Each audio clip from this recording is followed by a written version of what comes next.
En esta unidad vamos a estudiar el movimiento acelerado. Y de la misma manera que lo hicimos en la unidad anterior, en la unidad 3, donde estudiamos el movimiento con velocidad constante, utilizando funciones lineales para ver cómo cambiaba la componente x y la componente y de la posición con el tiempo, acá vamos a buscar las funciones de movimiento que representen el cambio de la posición en función del tiempo para movimientos con aceleraciones constantes, ¿sí? Vamos a empezar hablando de velocidades variables, vamos a definir la aceleración como la variación de la velocidad en función del tiempo.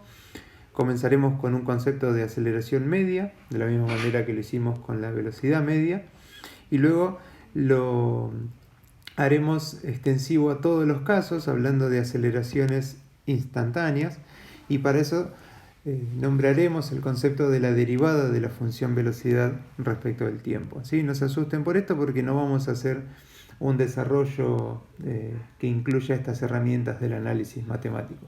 Solamente vamos a usar los conceptos de derivadas y de integrales para poder definir las funciones de movimiento.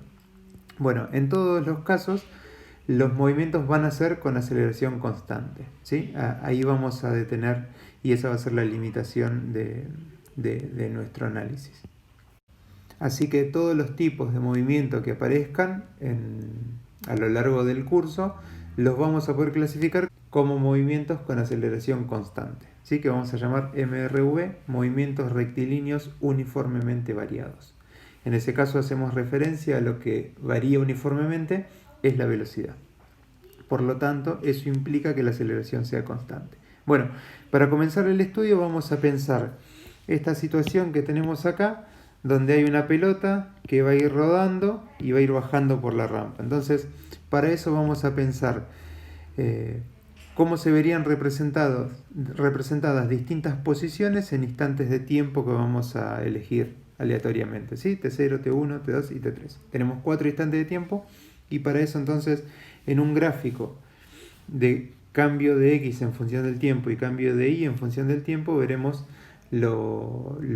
cómo se representarían esos puntos, ¿sí? Vemos que todas las posiciones acá, por el tipo de sistema de coordenada que elegimos, solamente tendrían componente x, ¿sí? Entonces en todos los casos para la posición lo que cambiaría sería x y la componente y valdría 0 en todo momento, ¿sí? Por eso elegimos convenientemente girar el sistema de coordenadas. Entonces vamos a representar esos 4 puntos que tenemos, T0, T1, T2 y T3. Esa sería la ubicación de cada punto, digamos, los valores que medimos para x para cada uno de los instantes de tiempo, ¿sí? Entonces, ya nos animamos a dibujar una parábola, una línea curva, pero bueno, para poder asegurar que todos estos puntos están unidos por una parábola, tendríamos que tener más valores, ¿sí? Si midiéramos valores intermedios, entonces podríamos estar bastante más seguros de que todos estos puntos los podemos unir con una parábola. En principio, vamos a ver qué podemos hacer si tenemos solamente, si tenemos alguna información restringida, ¿sí? En este caso, imaginen qué pasaría si solamente conocemos 2 puntos. Por ejemplo, sabemos cuál es el valor de x en t igual 0, en t0, y sabemos cuál es el valor de x en t3, ¿sí? Si quisiéramos hacer lo mismo que antes, o sea, estudiar el movimiento de la pelota, conociendo solamente 2 puntos y queriendo aproximar el movimiento con funciones lineales, tendríamos que suponer que el movimiento se comporta de forma tal que si mantuviera una velocidad constante entre esos 2 puntos, la función de movimiento sería esta, ¿sí? O sea, entre esos 2 puntos podemos calcular una pendiente.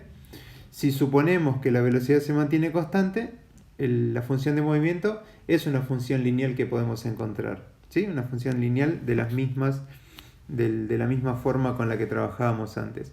El problema es que el gráfico que nos quedaría representado, este gráfico, no es representativo de lo que ocurre. O sea, el gráfico este no se parece en nada, o se parece poco si quieren, a la línea esa, ¿sí? Entonces, lo que podemos ir pensando es que si conocemos algunos otros puntos, entonces podríamos tal vez buscar la manera de encontrar varias funciones lineales que analizándolas por separadas y juntando todos los resultados sí se empiezan a parecer bastante más a lo que está ocurriendo o a lo que estamos midiendo en realidad. Entonces, eso es lo que proponemos en esta siguiente página. Bueno, a partir de los puntos intermedios que conocemos, podríamos calcular distintas funciones lineales, ¿sí? Y sumar esas funciones lineales para poder analizar punto a punto la componente X de la posición a lo largo del tiempo. De todas formas, fíjense que tampoco es exacto. Por ejemplo, vamos a ampliar esto. Los valores de X que vamos obteniendo en distintos intervalos de tiempo, para estos tiempos que tenemos señalado, por ejemplo, ¿sí? Acá tenemos, no sé, Tx y Tx', ¿sí? Entonces, el valor para Tx real sería este. El valor para Tx de la función que nosotros encontramos o pudimos encontrar sería uno bastante mayor, ¿sí? Y así irían cambiando todos los valores a lo largo de la curva. Entonces, bueno, así como hicimos esto de dividir el movimiento en segmentos más chicos, lo otro que podemos hacer es, bueno, pensemos más cantidades de puntos intermedios y empecemos a hacer más cantidades de funciones lineales. Cuanto más chico sea el intervalo de tiempo que usamos, fíjense, acá tenemos un delta t entre 1 y 2 y acá tenemos un delta t entre el tiempo 2 y el tiempo 3. Cuanto más chiquitos son los intervalos de tiempo, más se parece la función al gráfico que obtenemos realmente. ¿Ven? Esto es bastante más parecida a esta función lineal a ese tramo de la curva que esta función lineal a este tramo de la curva. Y ni hablar si venimos al primero, donde el intervalo de tiempo es el más grande de todos y la función lineal inicial se parece mucho menos a ese tramo de la curva. Entonces lo que vamos viendo es que la mejor manera para ir encontrando funciones lineales que se aproximen a lo que está ocurriendo es achicar el intervalo de tiempo. Entonces, si achicamos el intervalo de tiempo lo suficiente, lo que vamos a tener es una recta que ya no corta la curva en dos puntos, sino que si ese intervalo lo hacemos tender casi a cero, la recta cortaría la curva en un solo punto, encontrando entonces una recta tangente a la curva. ¿Sí? Eso es el concepto de derivada de una función, es la representación gráfica de la derivada de una función. Y esto es lo que proponemos entonces acá abajo para ver cómo encontrar lo que vamos a llamar la velocidad instantánea del movimiento. ¿Sí? Un instante es pensar que ese intervalo de tiempo con el que estamos trabajando tiende a cero.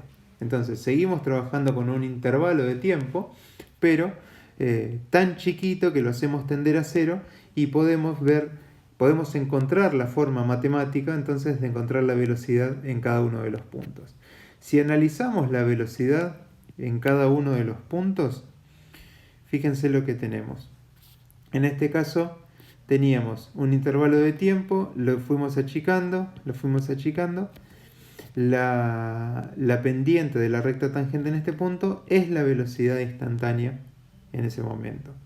Si quisiéramos ver cómo va cambiando esa pendiente a lo largo del tiempo, tendríamos que trazar una recta tangente al inicio e ir moviéndola de forma tal que acompañe a la curva. ¿Ven? Entonces la pendiente de esa recta tangente arranca siendo 0 en este caso y va tomando valores positivos y se hace cada vez más positiva. ¿Sí? Eso quiere decir que la velocidad está aumentando. En los casos donde la velocidad aumente, la aceleración va a ser positiva. Recordemos entonces, en la unidad anterior definimos la velocidad media como el vector velocidad como la variación del vector posición entre dos intervalos de tiempo, cosa que nos permitía, a través de una función lineal de este tipo, poder estudiar el movimiento de los cuerpos que mantienen su velocidad constante, ¿sí? O que podemos pensar que se mueven con velocidad constante. Si el movimiento se da solamente en una dirección, o sea, podemos poner el eje X o el eje Y en esa dirección, la función se nos reduce a la expresión que por ahí conocemos más en función de X, ¿sí? Pero tengamos en cuenta que X no me da la posición, sino una componente de la posición. Luego tendré que expresar el vector posición con la componente X y con la componente Y, que podría valer 0 o distinto de 0. En este caso, como la velocidad no se mantiene constante, y lo vimos a través de la variación que iba teniendo la pendiente de la recta tangente en este gráfico, definimos el concepto de velocidad instantánea, y lo que haremos entonces, si la velocidad no se mantiene constante, es buscar una función para la velocidad, ¿sí?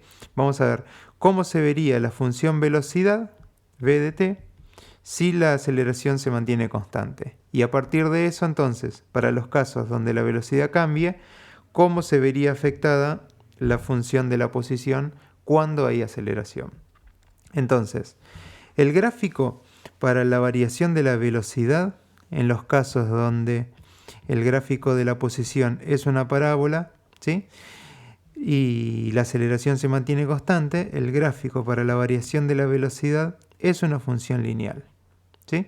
Es una función lineal donde la aceleración queda definida como la pendiente de ese gráfico, de la misma manera que habíamos definido la velocidad media. En este caso, la aceleración viene a ser la pendiente del gráfico. También lo podríamos expresar como la derivada, solo que como esto es constante, entonces pensar en aceleración media o en aceleración instantánea es exactamente lo mismo, ¿sí? Entonces, sabiendo que la aceleración es la pendiente, lo que tenemos que hacer ahora es encontrar la función lineal que nos represente cómo cambia la velocidad con el tiempo, ¿sí? Lo mismo, estamos buscando una función lineal de este tipo, solamente que ahora nuestra ordenada va a ser v, nuestra pendiente va a ser la aceleración, nuestra variable va a ser el tiempo, y en nuestra ordenada del origen será un valor de v cuando el tiempo vale 0, ¿sí? Y eso es a lo que vamos. La función lineal para los casos de aceleraciones constantes es esta, ¿sí? Donde también, sabiendo que la velocidad es un vector, lo que vamos a hacer es analizar cada una de las componentes por separado, ¿sí? Entonces, recordemos esto. Si la aceleración es constante, entonces la función de v para la velocidad es una función lineal de este tipo, ¿sí? ¿Cómo hacemos ahora para ir de esto a la función de la posición? ¿Cómo encontramos la función de la posición? Bueno, hay varias maneras, ¿sí?, que quizás en la clase van a desarrollar alguna de ellas. La manera más simple es usar las integrales a partir de haber definido que la aceleración es la derivada de la velocidad respecto al tiempo y que la velocidad es la derivada de la posición respecto al tiempo. Lo que hacemos es integrar una constante, en este caso la aceleración, y luego integrar la función lineal que obtuvimos para la velocidad para encontrar la función de la posición, ¿sí? La verdad es que no interesa demasiado el desarrollo. Lo que sí importa es saber que la función a la que llegamos, la función para la posición en función del tiempo, es una función lineal de este tipo. R0 más la velocidad inicial por el tiempo más 1/2 por la aceleración por el tiempo al cuadrado, ¿sí? Entonces, en los casos donde a se mantiene constante, la función para la posición en función del tiempo es esta. Es una función cuadrática de este tipo, ¿sí?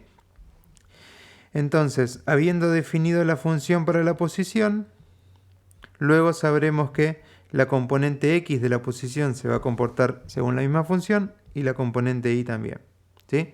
Entonces, resumiendo, lo que tenemos es una serie de herramientas para analizar solamente movimientos con aceleración constante, ¿sí?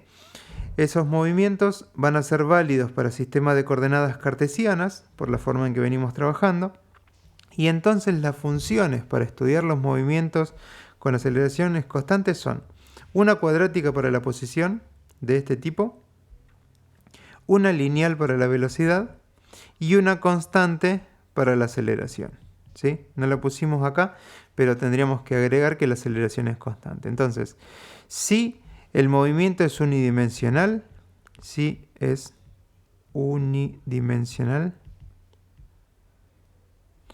entonces las funciones de movimiento van a ser una función cuadrática para la coordenada x de la posición, una función lineal para la coordenada x de la velocidad y una constante para la coordenada x de la aceleración, ¿sí?